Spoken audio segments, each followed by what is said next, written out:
District police officer कसूर तारिक अजीज संधू ने शहीद कांस्टेबल गुलाम रसूल के नन्हे बच्चों के दिल जीत लिए।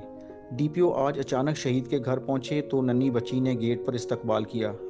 शहीद की ज़ईफ़ुल उमर वालदा ने डीपीओ कसूर का माथा चूमा। डीपीओ ने उनकी तरबियत दरियाफ्त करते हुए फूलों का गुलदस्ता भी पेश किया। तारिक अजीज़ ने बच्चों में चॉकलेट और कैंडीज़ भी तकसीम की और उन्हें प्यार किया। डीपीओ कसूर बच्चों के साथ घुल मिल गए और उनकी तालीम के मुतालिक भी दरियाफ्त किया। शोधा की फैमिलीज़ और हम एक ख़ानदान की तरह हैं। आपको हर मुमकिन सहूलियात फ़राहम करना हमारी ज़िम्मेदारी है। तारिक अजीज़ संधू।